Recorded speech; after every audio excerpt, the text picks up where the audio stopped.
Buenos días, señor presidente. Buenos días, personas del gabinete. Perdón.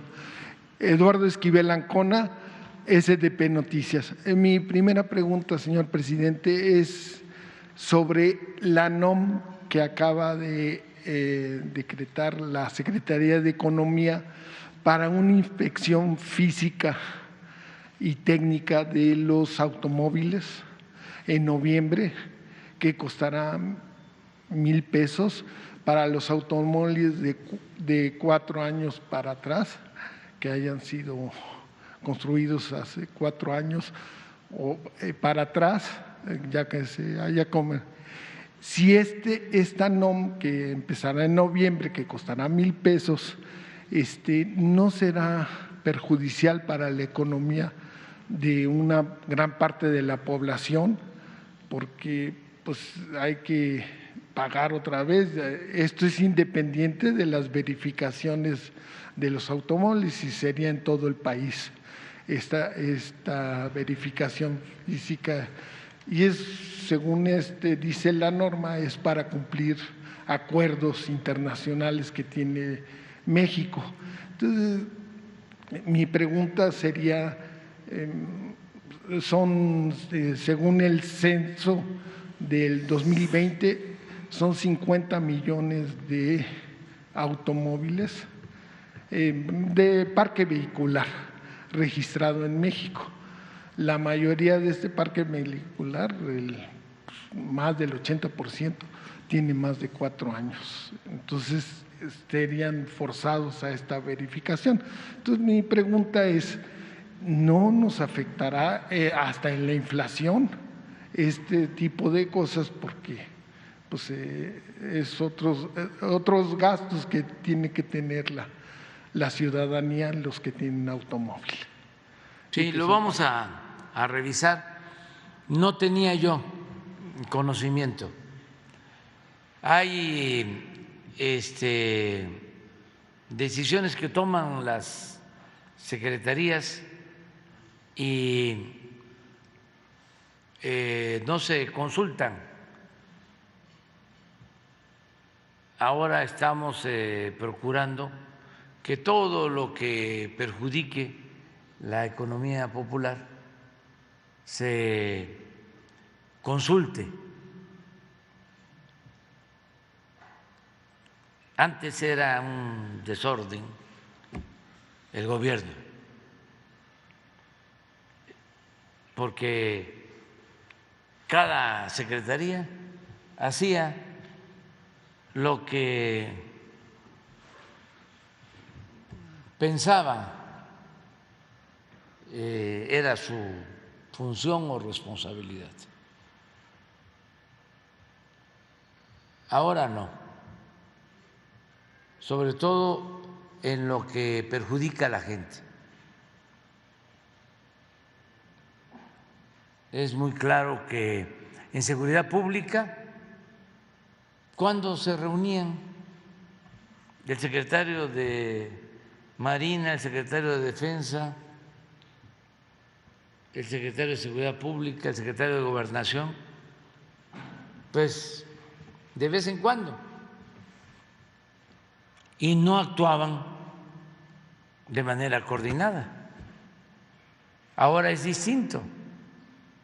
Nos reunimos todos los días, de lunes a viernes, y tomamos decisiones de manera conjunta.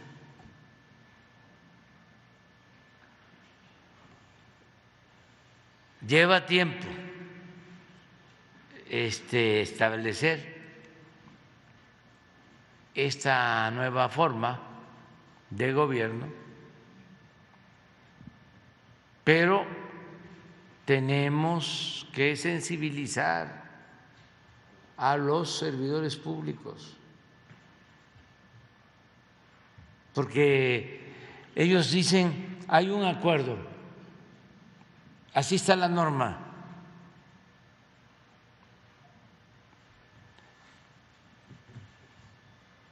Y ya. Y la gente, como los mismos tecnócratas, lo dicen, no cuenta, es una variable que no importa. Cuando es lo principal. Entonces eso se va a revisar. No vamos a estar bolseando a la gente. Pero esa era la mentalidad que prevalecía y no se ha ido todavía. Es que son procesos de cambio, de transición. Hemos avanzado mucho, pero falta. Nos queda todavía una parte ahí del pensamiento conservador, tecnocrático, que hay que irlo haciendo a un lado. Y no con imposiciones, sino convenciendo, persuadiendo.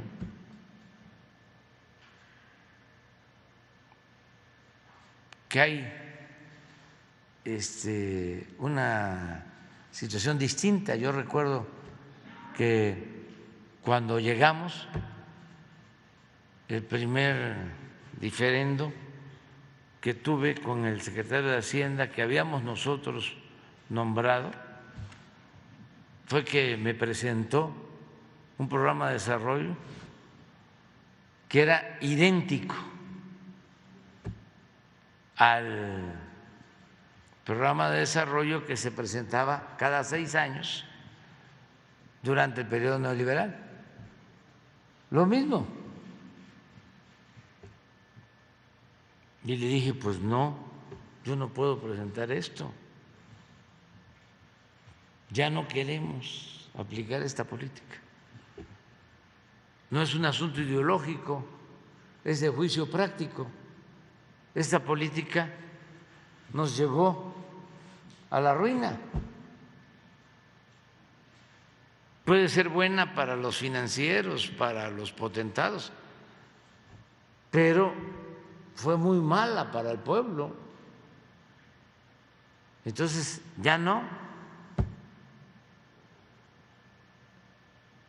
Me acuerdo que le dije, espérame, vamos a buscar la forma de presentar, porque de acuerdo a la Constitución había que entregar el Plan Nacional de Desarrollo. Dame un tiempo y vamos a presentar una propuesta distinta. Y de todos los documentos que escribimos, libros, desde que estábamos en la oposición, pues elaboramos nuestra propuesta, nuestro plan de desarrollo, que me siento muy orgulloso, porque un plan de desarrollo así, pues solo el plan sexenal o el plan de los magonistas de 1906. Pero cuando le dije, este es el plan, y lo vio, regresó al poco tiempo. Yo no puedo presentar estos. ¿Por qué no? Porque no, es ilegal. ¿Cómo va a ser ilegal? Porque hablábamos de lo que nunca se decía, que el principal problema de México era la corrupción. Cuando en un plan se hablaba de eso y de que el gobierno estaba secuestrado al servicio de una minoría rapaz. Con esas palabras, con ese lenguaje, Imagínense para un tecnócrata era un sacrilegio decir eso. Pues me dice, yo no lo puedo mandar así. Ah, pues lo mando yo.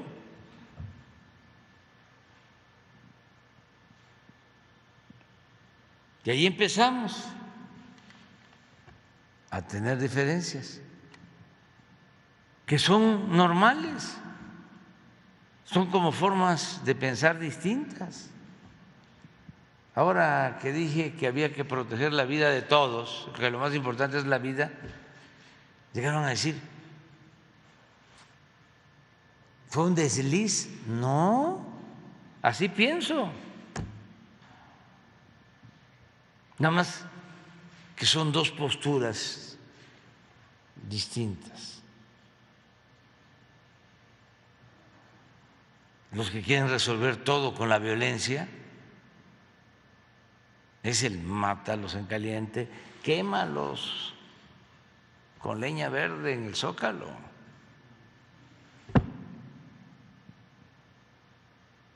Y quienes pensamos que la paz es fruto de la justicia y que los seres humanos no somos malos por naturaleza, que son las circunstancias las que llevan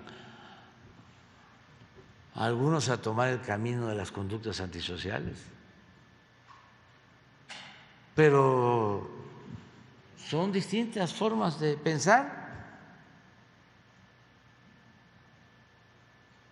Hay lugares en donde se piensa que todo debe ser con la fuerza.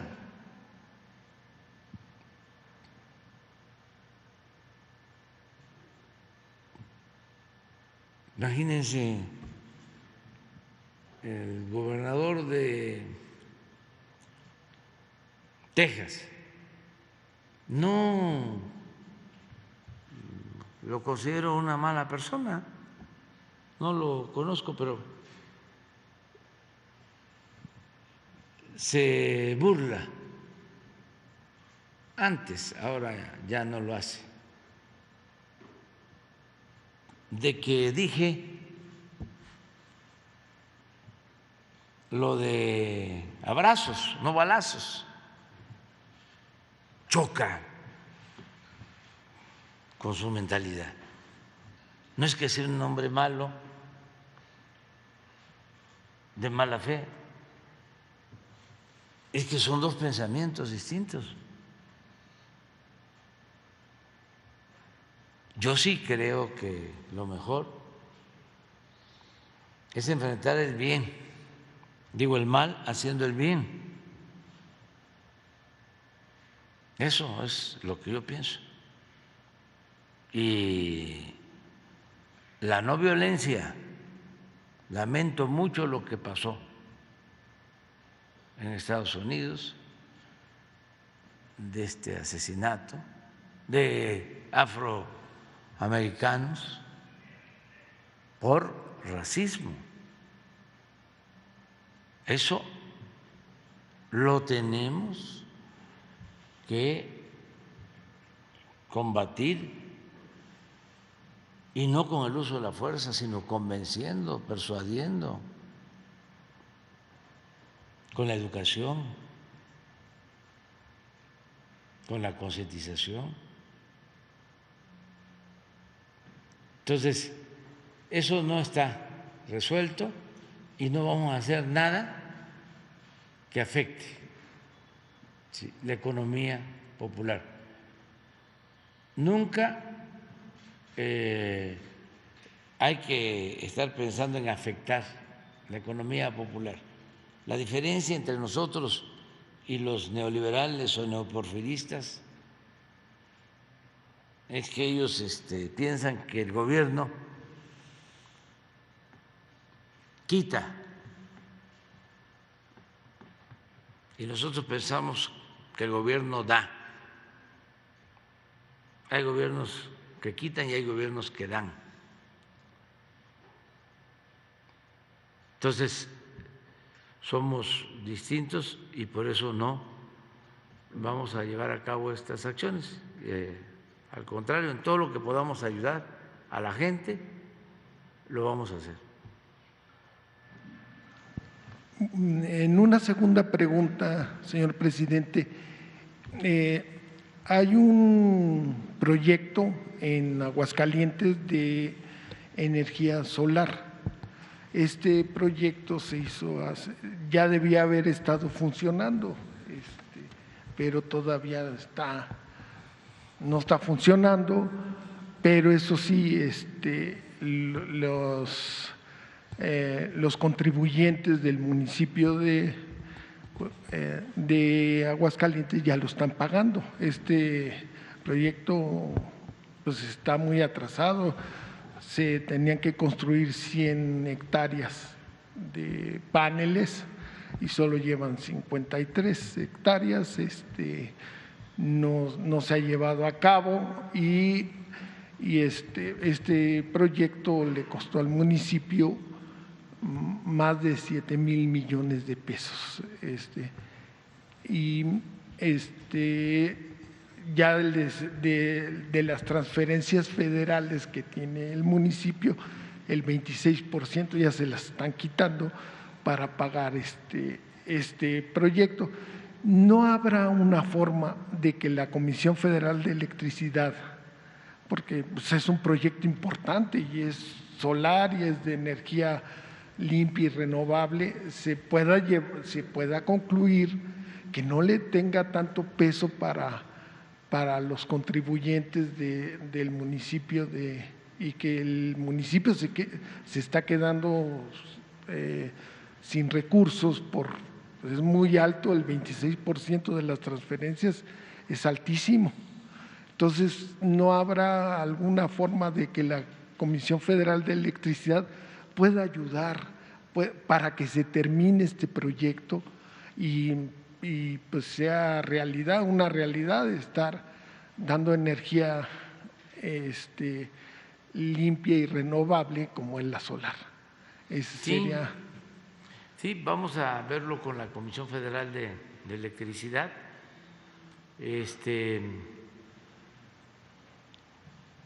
No debió autorizarse, porque no corresponde a los gobiernos estatales, a los gobiernos municipales, todo lo que tiene que ver con la generación de la energía eléctrica, la distribución de la energía eléctrica. Sin embargo, en el afán privatizador, llegaron a entregar este tipo de proyectos, a autorizar ese tipo de proyectos y comprometiendo el presupuesto de estados y de municipios. Entonces, en lo que podamos ayudar, lo vamos a hacer. Le voy a pedir al licenciado Bartres de la Comisión Federal de Electricidad que vea sobre este proyecto y con el gobernador de Aguascalientes. Es el ayuntamiento de Aguascalientes. De Aguascalientes. Y está una empresa que se llama Next Energy, de Javier Maiz Domene, sí, que tiene de socia a una connotada panista, Jovita Morín Flores. Lo vemos. Sí, entonces pues sí, porque por las dos cosas, porque se lleve a cabo el proyecto, yo no entiendo mucho cómo no pueden con un proyecto así y quieren que todas las casas, 35 millones de hogares de México tengan paneles solares. Eso es una cosa inviable y que no está bien. Muchas gracias, señor presidente. Muy bien.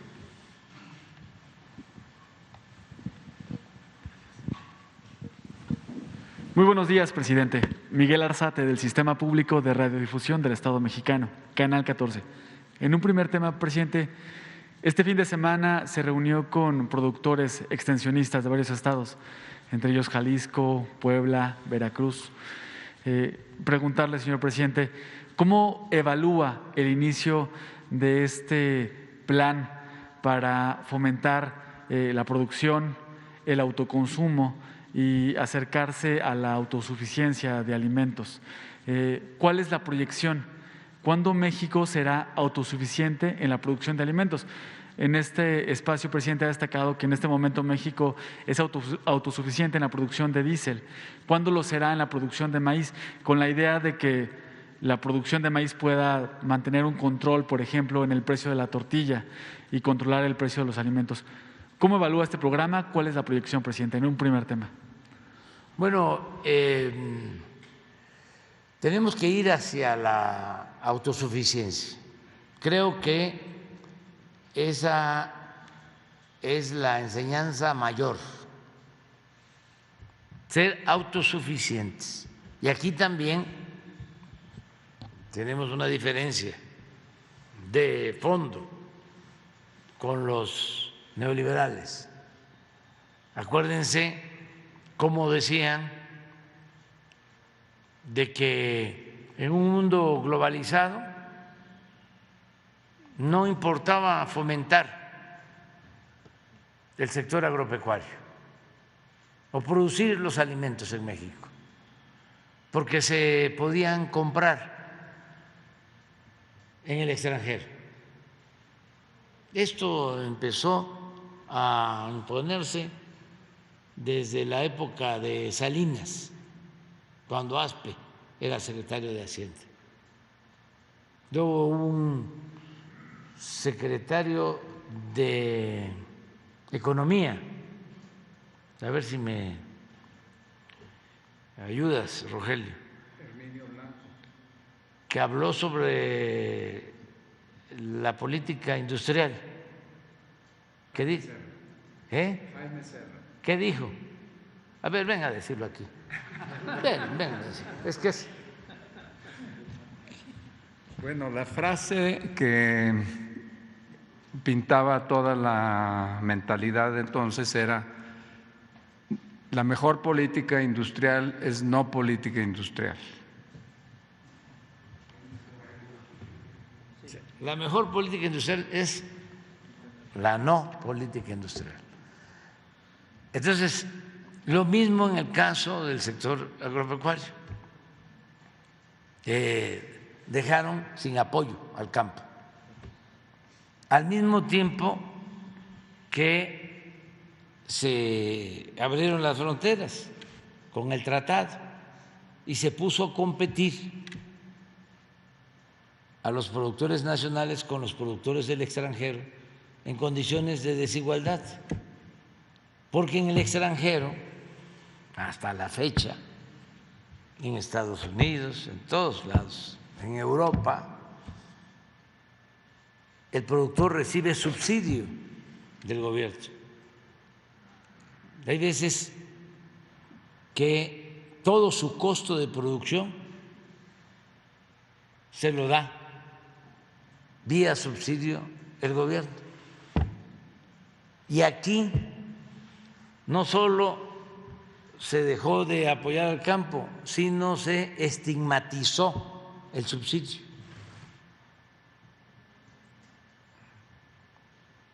Entonces, se afectó mucho el sector agropecuario y nos convertimos en importadores. Lo mismo que en la política energética. En 40 años no se hicieron refinerías, se abandonó la refinación y se destruyó la petroquímica. Eso no podemos olvidarlo. Para los que siguen aferrados a esa política fracasada que tanto daño nos causó. Entonces, Ahora, con nuestro gobierno estamos cambiando. Y en el caso de la política energética, decidimos producir en México lo que consumimos, dejar de comprar las gasolinas, dejar de comprar el diésel y producirlo. No vender el petróleo crudo y comprar las gasolinas, sino procesar nuestra materia prima.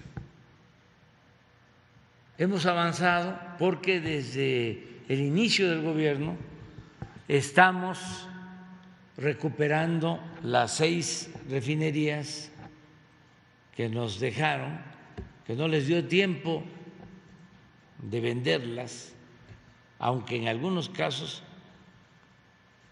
vendieron plantas de esas refinerías que vamos a recuperar. Estamos en eso.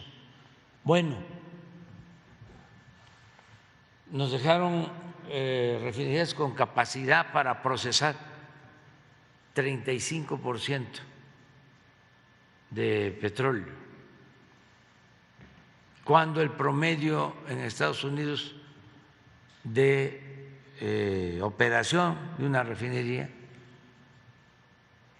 su capacidad para procesar crudo es en promedio 80%. Entonces empezamos a invertir en nuevas plantas y estamos levantando las 6 refinerías y ya hemos avanzado.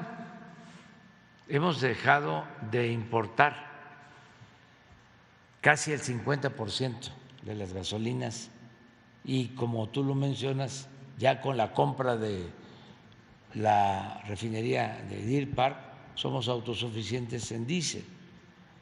Y ahora que se va a terminar Dos Bocas, pues ya el año próximo dejamos de comprar gasolinas y vamos a producir aquí en México las gasolinas y el diésel. Ese es el plan, ese es el cambio, no fácil, porque imagínense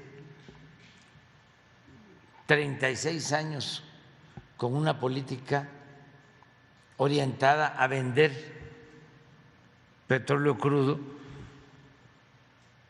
con la excusa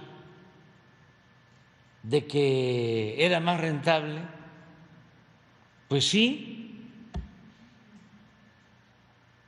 porque extraer un barril de petróleo aún en los tiempos de la corrupción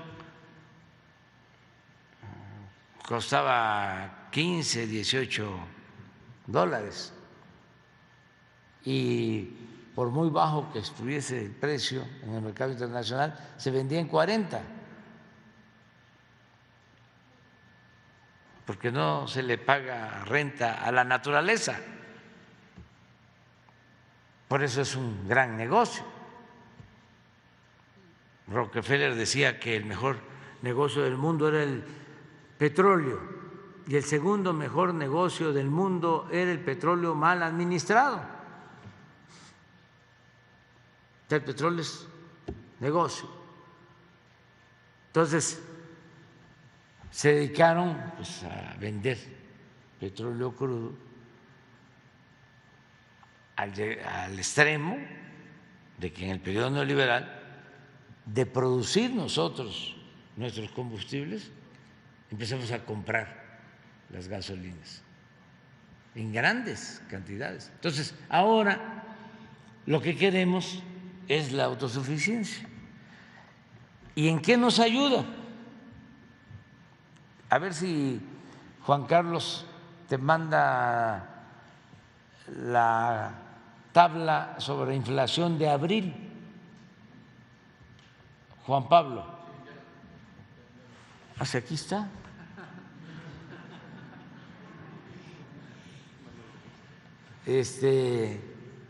¿No lo tienes? Es muy interesante esto, porque también es aleccionador. Esto es abril, inflación Y en el caso de energéticos, como nosotros tenemos más autosuficiencia, más control,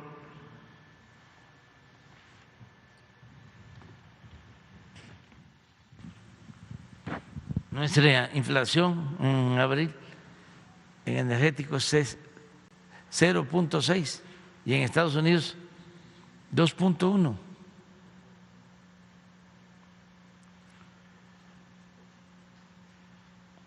Es más cara la gasolina en Estados Unidos que en México. Incluso están por aprobar en el Congreso un control de precios de gasolina en Estados Unidos, que le está afectando bastante. Ya hay control de precio de gas en España. La semana pasada lo establecieron, porque si aquí tenemos 7.7 de inflación y en Estados Unidos 8.3, hay países en Europa con mucho más inflación. A ver si no tenemos la tabla de inflación de Carlos Torres. Bueno, pero esto nos ayuda. En cambio, en alimentos,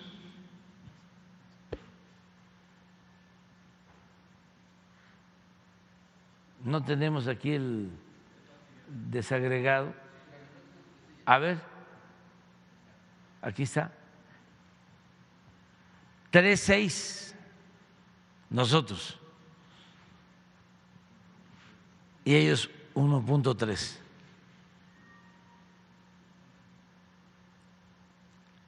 Por eso iniciamos la campaña para impulsar la actividad productiva y por eso también con productores, distribuidores, con las tiendas de autoservicio llegamos a un acuerdo para que se garanticen precios justos en una canasta básica de 24 alimentos. Y yo estoy seguro que ellos van a cumplir, las tiendas Walmart y Soriana y Chedraui y Ley, todas van a cumplir, que nos ayuden en eso. Pero la mejor fórmula es producir. Y en esta producción, ¿en qué alimentos será México autosuficiente próximamente? ¿En qué alimentos? Pues, ¿Maíz, tomate? Vamos a seguir con maíz. Vamos a seguir impulsando maíz. En maíz blanco, sí, hay autosuficiencia, pero necesitamos maíz amarillo o maíz para aves, para cerdo, y tenemos también necesidad de producir trigo harinero, que es de los alimentos que más crecieron, que más han crecido en el mundo, porque como todos sabemos, esto es un fenómeno mundial. Esto se originó por la invasión, por la guerra de Rusia y Ucrania. Aquí tienen tache los mandatarios de las grandes potencias y los organismos internacionales que debieron insistir más para evitar la guerra. Para eso se inventó la política, para evitar la guerra. Y faltó diálogo, faltó más trabajo de los diplomáticos, de Naciones Unidas. ¿Por qué? Pues son pérdidas de vidas humanas, son refugiados y también desajuste en la economía mundial que estamos pagando todos. Esto afecta a todo el mundo. En los otros productos, en el resto de componentes, pues sí estamos mejor que ellos, que nuestros hermanos vecinos de Estados Unidos. Pero aquí, en alimentos. Entonces, por eso hicimos una gira. El viernes estuvimos en Nuevo León y en Jalisco. El sábado en Veracruz y en Puebla. De ayer aquí también nos reunimos con agrónomos, extensionistas, técnicos, todos los que trabajan en el medio rural, para echar a andar una campaña y aumentar la producción, sobre todo de autoconsumo, que ayuda mucho, que se pueda sembrar maíz, que se pueda sembrar frijol. Vamos a mantener los precios de garantía de maíz, de frijol, de arroz, de trigo, de leche. Ahora, por los aumentos en los básicos, pues se quedaron abajo los precios de garantía. Por ejemplo, el precio de garantía del frijol es 16 pesos el kilo.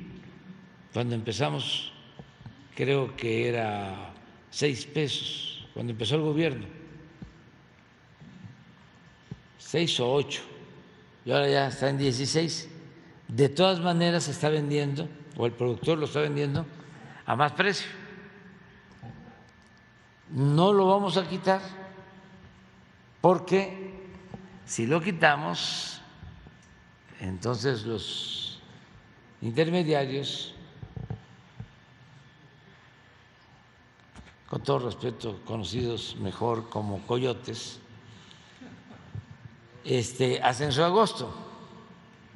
Entonces, vamos a mantener precios de garantía y vamos a incrementar en un programa emergente la producción de fertilizantes, porque tenemos también en el mundo, pues es escasez de alimentos, incremento en los precios de energéticos, aumento también en los precios del fertilizante, incremento, pero hasta de 10 veces más en el flete marino.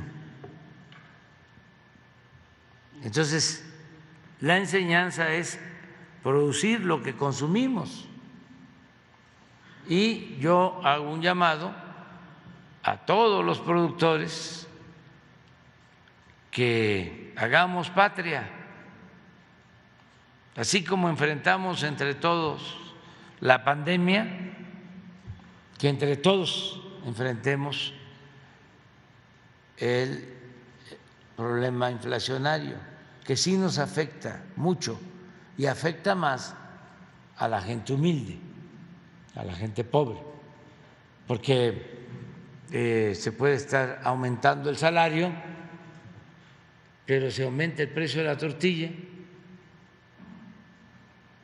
pues en vez de ganar poder adquisitivo el salario, lo pierde. Por eso yo mido el incremento del salario en función de lo que cuesta la tortilla. Y sí me preocupa de que la tortilla esté cara sobre todo en las tortillerías, y también hago un llamado para que no se abuse, que sí se considere que están aumentando las materias primas, pero que no se abuse. En las tortillerías en la Ciudad de México, en promedio hasta 20 pesos el kilo. En las tiendas de autoservicio, 13.90. Pero la mejor tortilla es la del comal. Entonces, si se siembra maíz, que esto viene de lejos, desde la época prehispánica. Primero era la producción para el autoconsumo y el excedente era lo que se pagaba de tributo para mantener al gobierno y también a artistas y a científicos y a los encargados de la cultura, del arte, de la creación, los que hicieron posible el desarrollo de las grandes civilizaciones que florecieron en nuestro país. Cuando llegan los españoles, de una u otra forma se continúa con ese sistema. Ellos al principio, desde Cortés, empiezan con la esclavitud, pero era tanta la sobreexplotación y las epidemias que hubo exterminio, se diezmó la población. Entonces tuvieron que aprobar las leyes de India para que se respetara la libertad de los indígenas y al mismo tiempo que solo se pagara un tributo.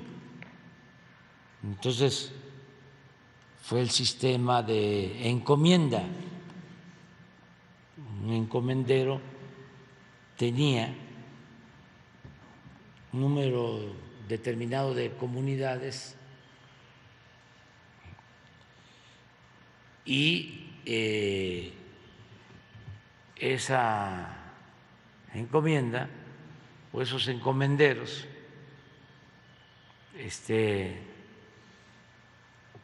recibían un impuesto y era el excedente de producción. Primero el indígena producía para su autoconsumo y el excedente, llaman los de la ciencia social, el plusproducto,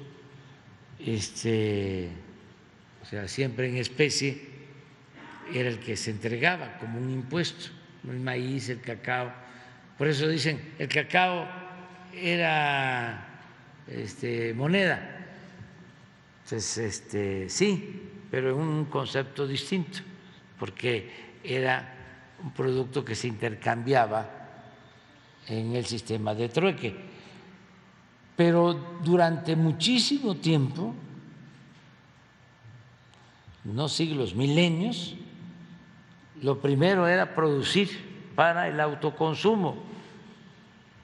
Y esto hasta hace poco, bueno, se mantiene en muchas comunidades, porque se tiene el maíz. El que vive en la montaña de Guerrero es jornalero y tiene su pequeña parcela. Se va a trabajar al norte como jornalero 6 meses y regresa y con sus caballos, con sus bueyes, con el arado, para su tierra, siembra su maicito. Y ya hemos dicho muchas veces que el maíz es una planta bendita que se da en todos lados, en las tierras bajas, en los cerros, en el frío, en el calor, y sin maíz no hay país. Entonces, todos a sembrar maíz y frijol, todos a sembrar, a la autosuficiencia, y era una economía muy integrada, porque el que tiene maíz pues puede tener para dar de comer a sus gallinas, y de ahí sale el huevo, el blanquillo, los cerdos, y otros animales de patio. Entonces, tenemos que impulsar mucho la producción de autoconsumo y también la producción para el mercado, la producción comercial. Y por eso vamos a destinar bastante tiempo y recursos a modernizar las plantas de fertilizantes que nos dejaron, ¿sí? Y a ver si echamos a andar otras, aprovechando que tenemos contratos de gas, que es materia prima para el fertilizante, y el propósito es producir. Sin duda, presidente, importante este mensaje que dice de hacer patria, fomentar el autoconsumo y consumir los alimentos que se producen aquí, importante. Surgen muchas dudas, nada más para cerrar este tema, presidente, como saber cuál sería la evaluación de los próximos 6 meses con este plan contra la inflación, porque es un plan integral, ¿no?, para que no suban los precios, y saber qué medidas se tomarán contra quienes violen los precios de garantía. Pero pasando a un segundo tema, presidente, la Cumbre de las Américas. La semana pasada el gobierno de Estados Unidos, en la Casa Blanca, se decía que todavía no se enviaban las invitaciones para esta cumbre. Preguntarle, presidente, ¿ya recibió la invitación para esta Cumbre de las Américas? También preguntarle, en días pasados, líderes de América Latina, mandatarios, han externado su respaldo, están de acuerdo con su propuesta de invitar a todos los países, entre ellos Xiomara Castro, Alberto Fernández, Luis Arce, Evo Morales. Preguntarle si ha recibido algún mensaje también específicamente por esta propuesta suya de invitar a todos los países, y en caso de que se excluya, así lo decida quien organiza esta cumbre, que se decida excluir alguna nación y acuda el canciller en su representación, ¿qué mensaje llevaría el canciller a esta cumbre? Ese sería el segundo tema, presidente. Bueno, yo tengo la esperanza de que se invite a todos, y ha habido una actitud muy responsable de parte del gobierno de Estados Unidos, porque no han salido a negar la posibilidad de que participemos todos.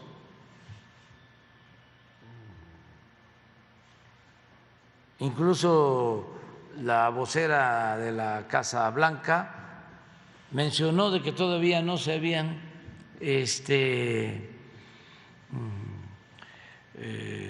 mandado las invitaciones, y es cierto,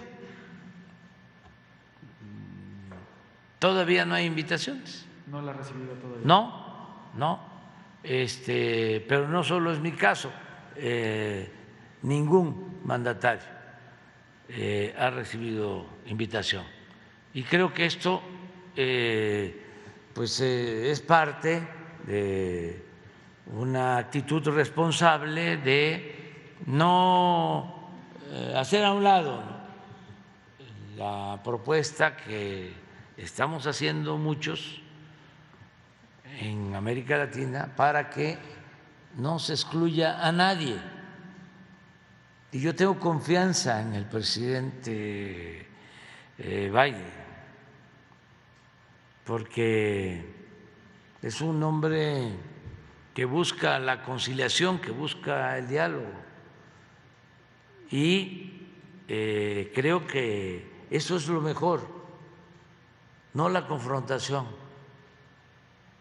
no la discriminación. Tenemos que unirnos.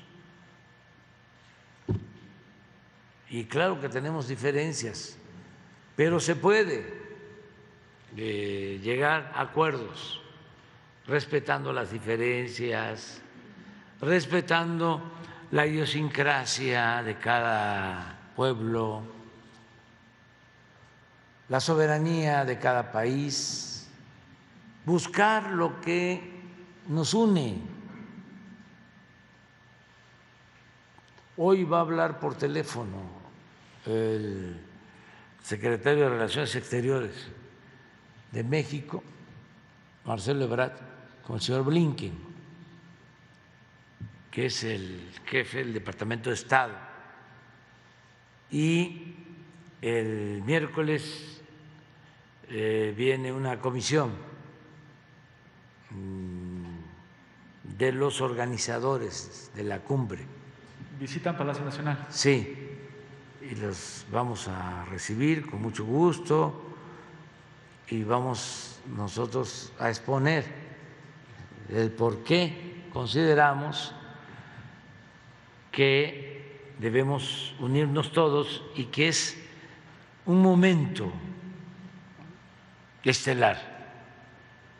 Sería algo extraordinario, es inaugurar una etapa nueva en las relaciones entre los países de América.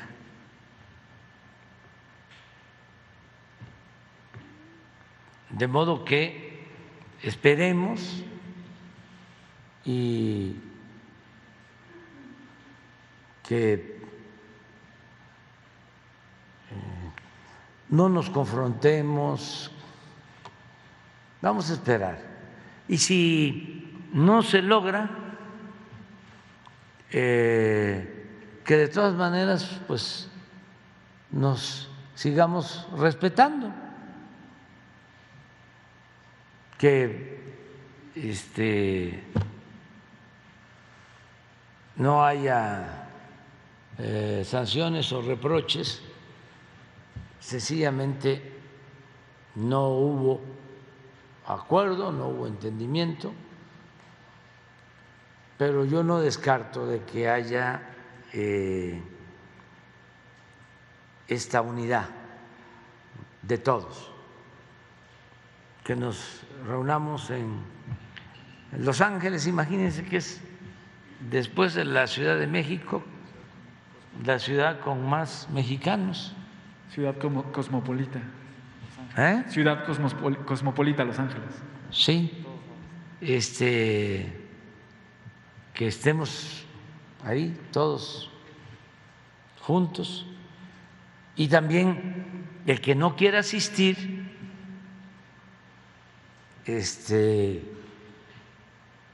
pues está también en su derecho, ¿no? Pero que nadie sea excluido, que nadie excluya a nadie. ¿Esta visita del próximo miércoles es especial? ¿Es a propósito de esta petición de México de invitar a todos? Sí. ¿O es una visita que hace a todos los países? ¿O es especial para ver este tema? No, ese es para este propósito. Viene un senador que es el coordinador o el que está ayudando en la organización y viene a hablar con nosotros. Está también ayudando el embajador Ken Salazar. Y todos están aportando para buscar que se dé este encuentro con todos. Suceda lo que suceda, de todas formas, México va a estar presente.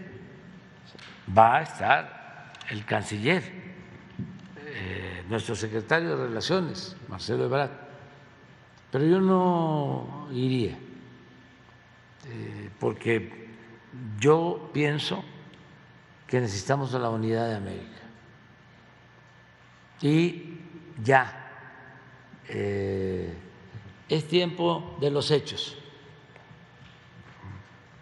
Hechos, no palabras.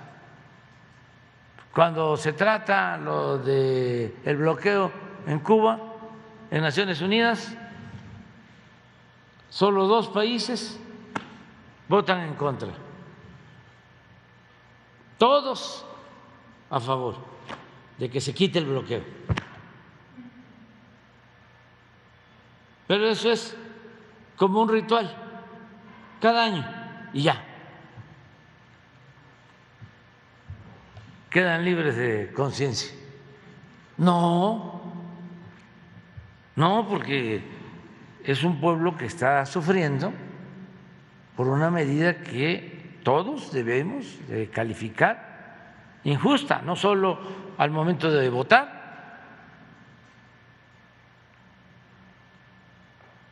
Es como hablar de independencia, hablar de soberanía y aceptar que no se respete la independencia y la soberanía de los países.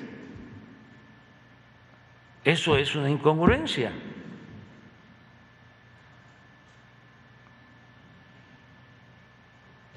Y además está muy claro en nuestra Constitución, es no intervención, autodeterminación de los pueblos, solución pacífica de las controversias, cooperación para el desarrollo, respeto a los derechos humanos. Entonces, esa es la política de México y es la que vamos a aplicar. Muy bien. Lo del trigo que estabas mencionando va incluido en lo del maíz, frijol, arroz. ¿Qué proyección tiene al respecto Trigo. del mismo mercado en México y las condiciones de Que tenemos que fomentar que haya más producción y por eso mantenemos el precio de garantía en el caso del trigo harinero, porque sí es de los alimentos que más han aumentado de precio en el mundo, pero sí estamos considerándolo. Sí, muchas gracias, señor. Buenos días a todos. Raúl Hernández, del Barlovento, del Concepto Integral del Comercio Exterior. Señor, usted mencionó a un personaje que junto con Salinas de Gortari hicieron destrozos en el país y dejaron muchas cosas muy mal. El 9 de enero del 2020, mi primera intervención que tuve yo aquí, la oportunidad de hablar, mencioné sobre la corrupción en la Marina Mercante. Eso significa también puertos y algunas otras cosas. Ha habido avances interesantes, sí ha habido avances definitivamente, sin embargo hay mucho rezago. Un avance que, por cierto, ojalá la señora secretaria me pueda corroborar, parece que hay modificaciones, adiciones de textos sobre Marina Mercante a los libros de texto escolares. No sé si sea cierto, fue un rumor. En el sentido de los puertos, sigo pensando, no he tenido yo la cita con el señor secretario de Marina, ojalá y pudiéramos hacer que nos reciba, porque hay cosas pendientes sobre todo en las escuelas náuticas que están todos los días, hay problemas muy serios, señor presidente. El día de antier, hubo un problema con un alumno, lo iban a correr y está a unas semanas de salir de su escuela y graduarse y bueno, trató de hacer todo lo posible para que no lo corrieran y por una cosa injustificada, pero bueno, es largo. El asunto es pendientes, nuevamente Veracruz. Esa modificación que le hizo al país y a las leyes y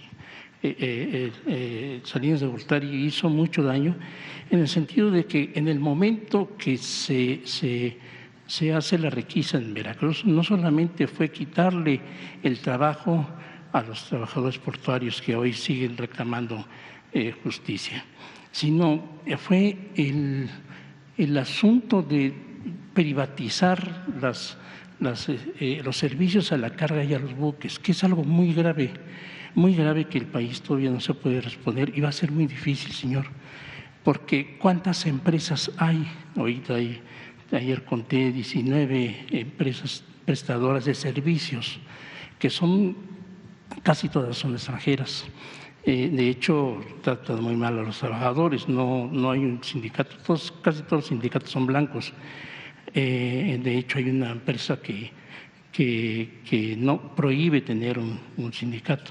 La que más o menos trata bien a los trabajadores es ICABE. Sin embargo, el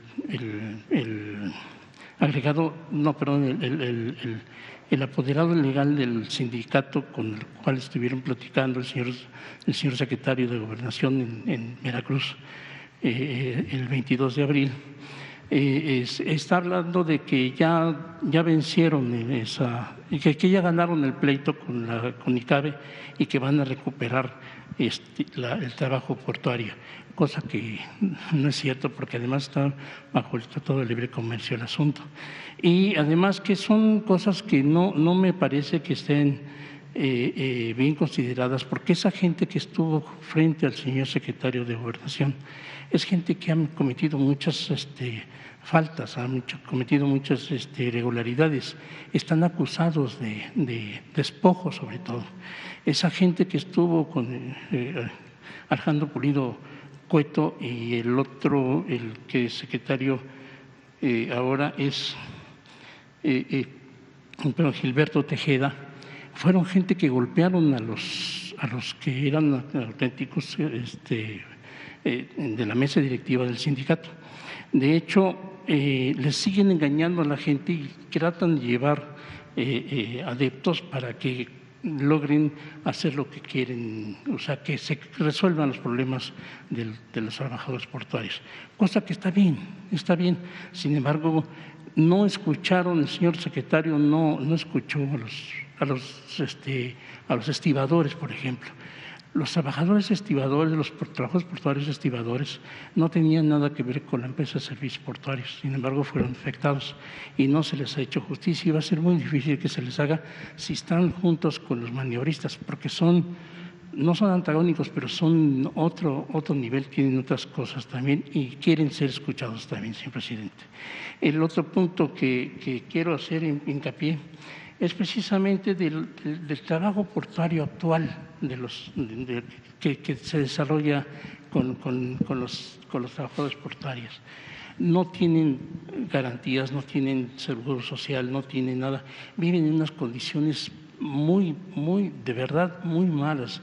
Mostré una foto a Jesús, se sorprendió mucho de un trabajador como tiene la mano destrozada y el día que usted estuvo ahí en Veracruz precisamente, ese día también se accidentó otro trabajador, le destrozó toda la mano.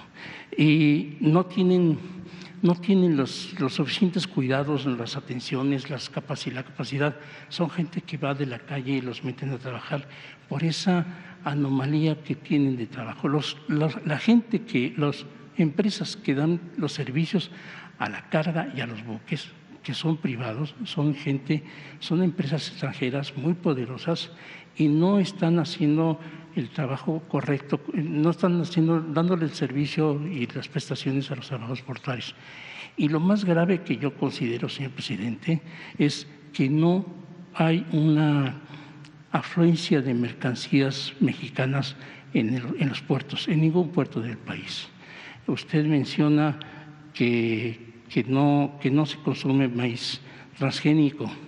Le digo respetuosamente, los silos que eran de Conasupo, de Veracruz, ahora están en manos de Cargill, la empresa esta que compró Monsanto y que produce maíz transgénico.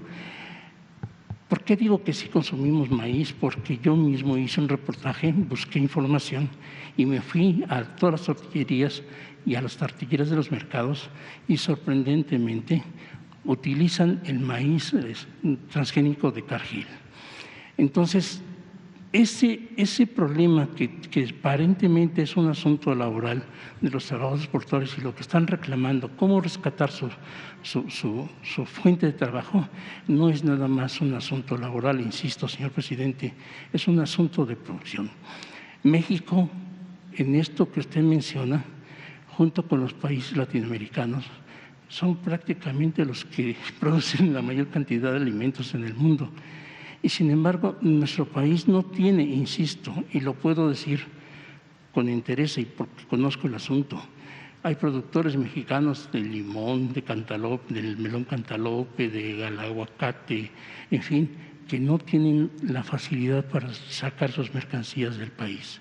Son gente que no tiene la posibilidad, lo que antes sí se podía con los trabajadores portuarios, en este caso, por ejemplo, Veracruz.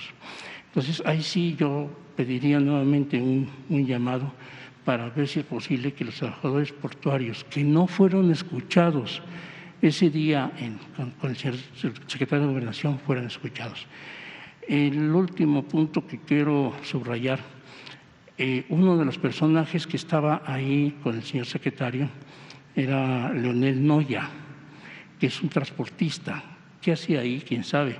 Lo que yo sé es que respalda mucho a Alejandro Pulido, que es un corrupto y está acusado de muchas cosas. Leonel Noya es el que está transportando el balasto para el Tren Maya. Y yo pediría un poco de atención en ese sentido, señor, porque el balasto lo sacan de los Tuxtlas y se lo llevan hasta Veracruz, cuando tienes más cerca el puerto de Coatzacoalcos. ¿Por qué ese manejo de la carga?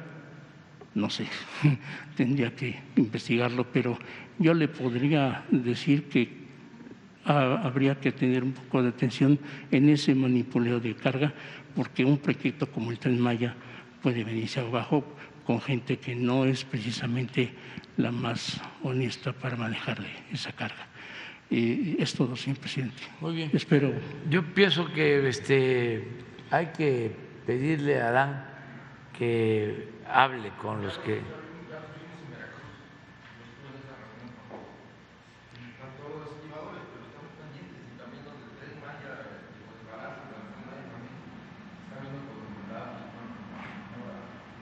Pónganse de acuerdo y Sí, que los estibadores, sí. Adán los reciba. Y lo del balasto se lleva de San Andrés a Veracruz. Sí, porque esa es la decisión de las empresas. El balasto lo adquieren las empresas que están construyendo el tren. Entonces, ellos deben de tener sus motivos.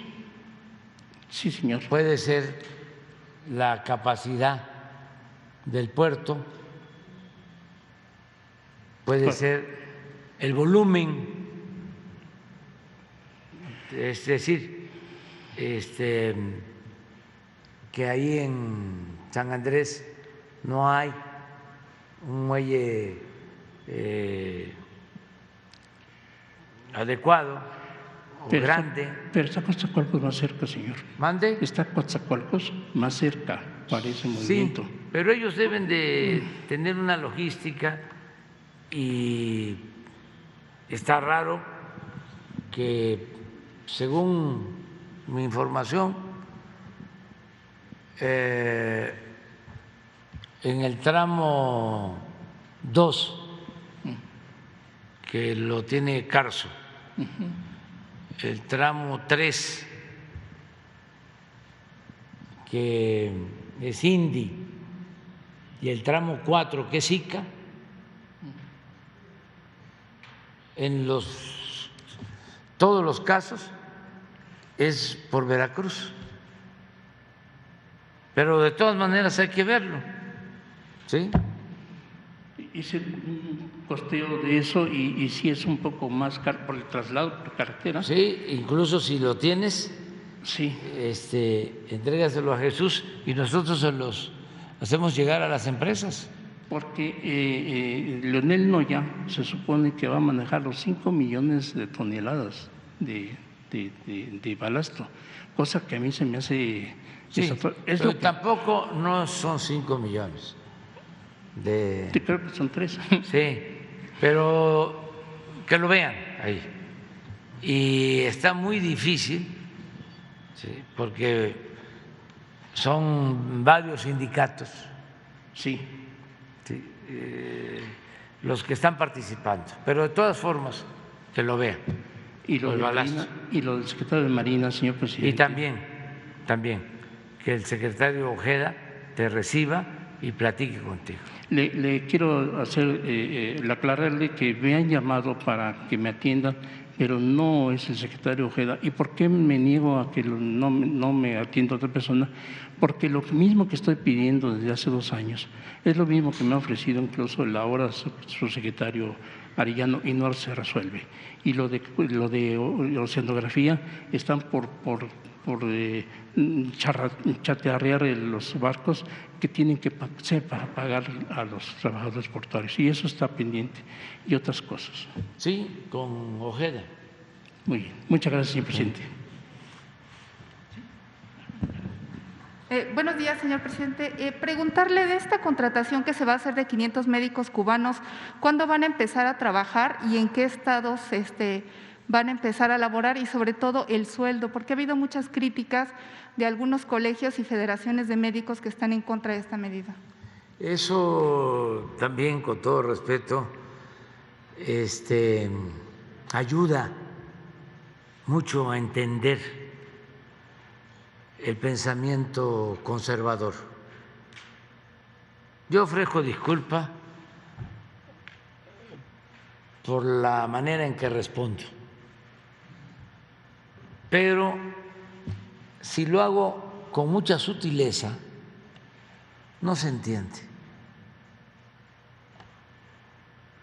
Y tenemos que ser muy claros, porque una de las cosas que ha caracterizado al régimen de corrupción ha sido la simulación. Y como que ya es tiempo de definiciones, de hablar con claridad.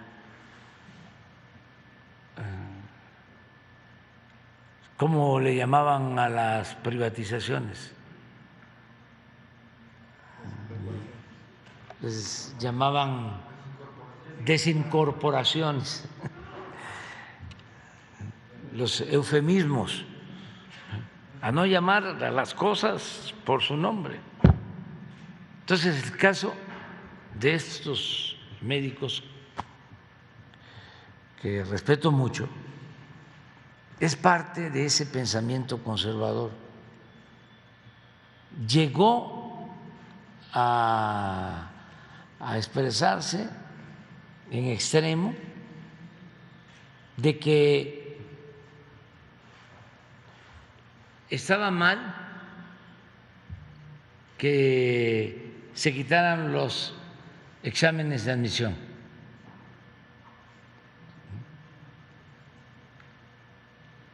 Estamos hablando de asuntos polémicos, que por qué quitar los exámenes de admisión.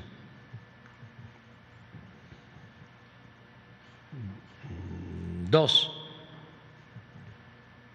¿por qué abrirle a todos la posibilidad de la especialización? ¿Por qué ampliar a especialistas? ¿Por qué darles becas a médicos para que se especialicen? Y ahora, tres, ¿por qué traer médicos de Cuba? Contestamos, o sea, porque no tenemos médicos. porque el sistema de corrupción que defendieron esos médicos que firman esos documentos dejó de invertir en la educación pública y quería privatizar la educación. Y por eso inventaron lo de los exámenes de admisión.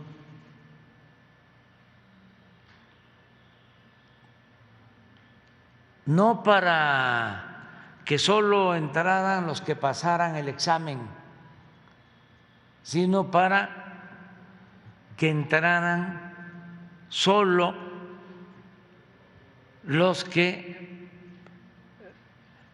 tenían cupo, o para llenar el cupo disponible que cada vez era más reducido, porque pasaban el examen todos, casi todos, nada más que hacían 125 preguntas en medicina y aceptaban a los que contestaban bien 123, a los que contestaban bien 122, que fallaban en 3, ya no entraban. Eso fue lo que prevaleció durante todo el periodo neoliberal. ¿Y cuál es el resultado? ¿A qué nos llevaron con esa política inhumana, antisocial, absurda? A que no tenemos médicos. No tenemos médicos generales y mucho menos tenemos médicos especialistas. Ese es el saldo de esa política corrupta que se impuso durante 36 años. Entonces, ¿cuál es el compromiso que nosotros tenemos? Garantizar el derecho a la salud. A esos mismos médicos conservadores y sus patrocinadores, los dueños de laboratorios y de las grandes clínicas privadas, esos mismos no les gusta la gratuidad en la salud, porque ellos consideran que la salud es un privilegio, que pueda ser atendido el que tiene dinero para pagar un hospital, para pagar las medicinas, los estudios clínicos. Y no, la salud es un derecho. Entonces, ¿cuánto van a ganar los médicos cubanos? Lo mismo que ganan los médicos mexicanos. Y lo primero es convocar a todos los médicos de México, pero lo tenemos analizado y no tenemos especialistas para ir a trabajar en hospitales en las zonas más pobres, más apartadas. No hay pediatras. Cuando empecé el gobierno, hice un recorrido por los 80 hospitales del IMSS Bienestar, que eran y siguen siendo de lo mejor. Me acuerdo que fui a los 3 hospitales del IMSS Bienestar de Yucatán. En ninguno de los 3 había pediatra. Y así sigue. Entonces, estamos contratando a todos los médicos. Pero como ya sabemos que no vamos a tener para cubrir toda la red de centros de salud, de unidades médicas rurales, de hospitales, pues por eso ya estamos haciendo este convenio de traer 500 médicos. Ya les expliqué también, y yo creo que esto es bastante ilustrativo, y ojalá y le pregunten a los del Teletón, a estos médicos, los del Teletón con sus colectas han logrado hacer centros para atender a niñas, a niños con discapacidad, para terapias, una muy buena labor,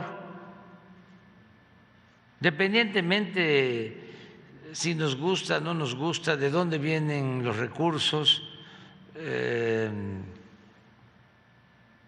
es algo importantísimo, muy humano, porque hay quienes nacen con una discapacidad menor y si tienen la posibilidad de ser atendidos, pueden salir adelante. Si no tienen quien les dé una terapia,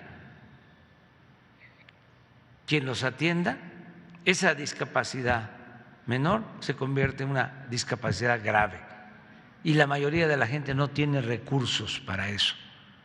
Bueno, a pesar de la gran labor que hacen, se quedaron sin recursos porque tienen las instalaciones, pero falta la operación de esos centros, como todo. En el periodo de la corrupción, los gobernadores y en el gobierno federal, no todos desde luego, decían vamos a hacer un hospital. Y sí, construir un hospital pues puede costar 500, 1,000 millones, sí, pero mantener ese hospital cuesta lo mismo cada año, 500, 1,000 millones. Entonces, eso no lo contemplaban. Entonces, si acaso quedaba la obra, pero sin médicos, sin enfermeras, sin medicinas, sin equipos y todo el gasto de operación. Ajá, presidente. Entonces, pero permíteme, es que es muy interesante esto, porque es mucha irracionalidad, es mucho egoísmo, ¿sí? Es una actitud muy retrógrada de estos señores. Llegamos a un acuerdo con el Teletón para que niños pobres puedan atenderse y es el único organismo de la llamada sociedad civil que recibe un apoyo del gobierno para que se atienda a 20,000 niñas y niños con discapacidad en los centros. Y esto les ayuda para que esos centros no estén subutilizados. Entonces, como cada año hacen un nuevo centro, de manera muy amable, vienen a verme y me dicen dónde quiere que hagamos el nuevo centro. Y le digo, en Tlapa, Guerrero, en la montaña. Y me responden al paso del tiempo que no podían, porque no hay especialistas que quieran irse a vivir y a trabajar a Tlapa.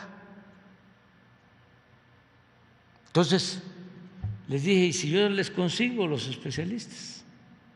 Ah, entonces sí. Fue bueno el arreglo porque el centro nuevo lo van a hacer en Sinaloa y de todas maneras vamos a hacer el centro de terapias para niñas, niños con discapacidad en Tlapa, en la montaña de Guerrero, que es la zona más pobre del país. Bueno, nada más que los especialistas van a ser de Cuba. Ahora que fui a Cuba, se lo planteé al presidente Díaz-Canel. Le digo, quiero algo en especial de los médicos que van a ir, quiero especialistas para la atención al centro de terapia para niñas, niños con discapacidad. Presidente, me presento, soy Noemí Gutiérrez de Reporte Índigo. Nada más si nos puede detallar los estados en donde van a trabajar los médicos cubanos y en este caso de Guerrero, ¿qué número de médicos van a ir ahí? No y ya sabemos. Aprovechando que está el secretario de Hacienda, ¿cuánto se va a destinar para esta contratación y también para la compra de las vacunas para niños que había comentado? Sí, todavía no sabemos cuántos, pero en general son 500, pero ya Reporte Índigo, ¿no? O sea, campaña en contra de los médicos de Cuba. ¿Cómo se llama la señora del Colegio de México y del ITAM? Denise Dresser, ¿sí? Y hablando de que son esclavos los médicos. Creo que también Jorge Ramos. O sea, y la verdad, Ramón Alberto igual. No trabaja en Reporte Índigo. Bueno, pero es una forma de pensamiento. Siempre les digo que no es 1, 2, 3, son millones los que tienen esa manera de pensar, que yo respeto mucho, pero no la comparto. No la comparto, o sea, porque la considero retrógrada, inhumana, falsa, hipócrita. Presidente, no sé si nos puede precisar la fecha en que van a comenzar a trabajar los médicos cubanos en México. Todavía no tenemos la información, pero se la hacemos llegar. Es que todavía no han llegado. Y también preguntarle sobre el caso de Cuba. Cuando fue a la gira a Centroamérica, en El Salvador, Guatemala, Honduras y Belice, se hicieron públicos todos los acuerdos que tuvo con esos países, con Sembrando Vida. Sin embargo, en el caso de Cuba no se ha dado a conocer cuál es el acuerdo en materia de salud, sobre todo en el caso de las vacunas. ¿Cuándo será público? Pues ahora, sí, hoy te entregamos. Se informó, pero te lo entregamos hoy. Nosotros no tenemos nada que ocultar.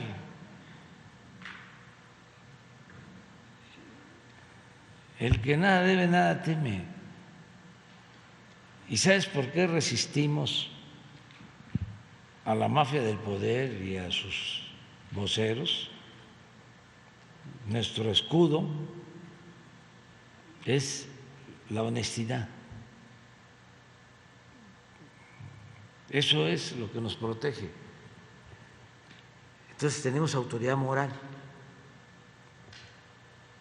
y vamos a seguir defendiendo nuestro proyecto, que es la defensa de la mayoría del pueblo, de la gente humilde, de la gente pobre, de los que no existían, no contaban, porque la política era de los asunto de los políticos y no asunto de todos.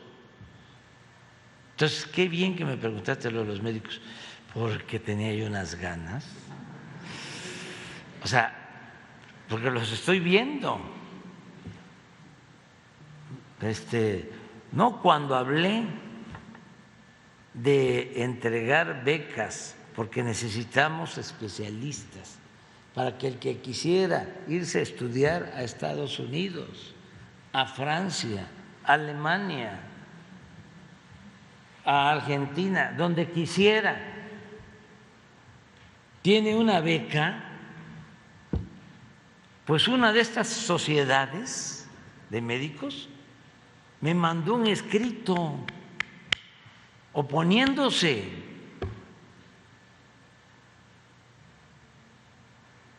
Claro, no puedo generalizar, más cuando los médicos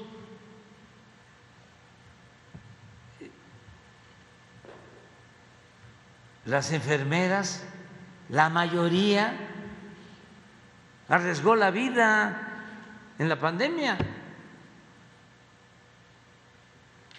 ¿Hicieron algo extraordinario? Pero hay una élite que tiene un pensamiento retrógrada. Es como el caso, con todo respeto,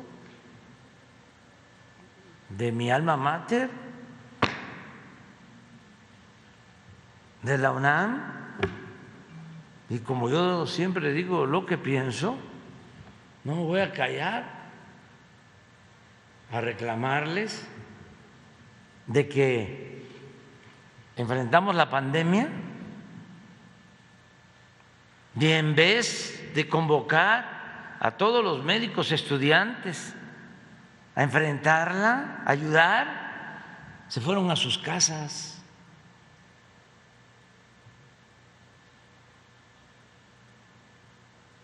Eso no deben hacer las universidades, ni públicas ni privadas, pero mucho menos las públicas y mucho menos la UNAM. Pero entiendo, Porfirio Díaz tardó 34 años y costó, bueno, el golpe de Estado de Huerta, tenía el control de toda la intelectualidad, el control de todos los medios de información, costó el asesinato del apóstol de la democracia. Bueno, 1 millón de mexicanos que perdieron la vida, pero se transformó el país y ahora se está transformando y vamos a seguir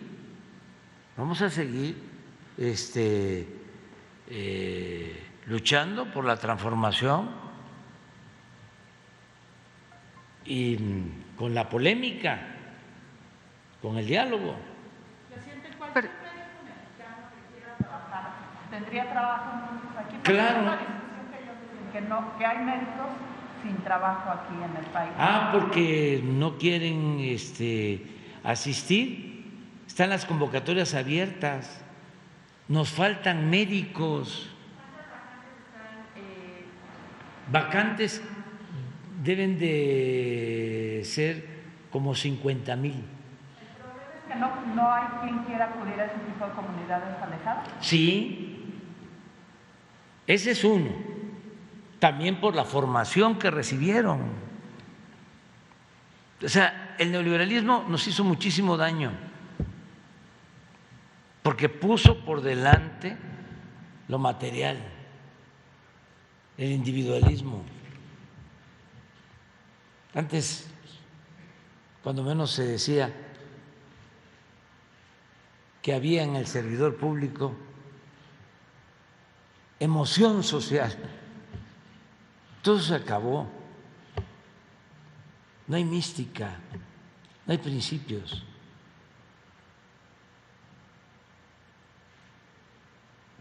Entonces, Claro que hay, para contratarlos a todos. Si el plan que tenemos es que no falten los médicos generales ni los especialistas, pero no solo que haya médicos y especialistas de lunes a viernes, sino sábado y domingo, que también se enferma la gente, y que no sea nada más un turno, dos, no, las 24 horas. El compromiso que tenemos es hacer valer el derecho del pueblo a la salud. Ese es el desafío. Y no tenemos problemas de presupuesto, porque como no hay corrupción, nos alcanza el presupuesto.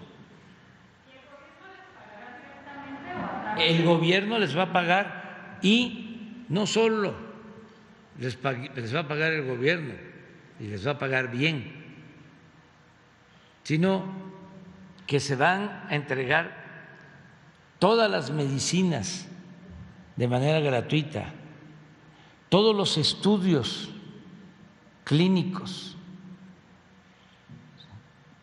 Es salud gratuita para los que no tienen seguridad social, para toda la población.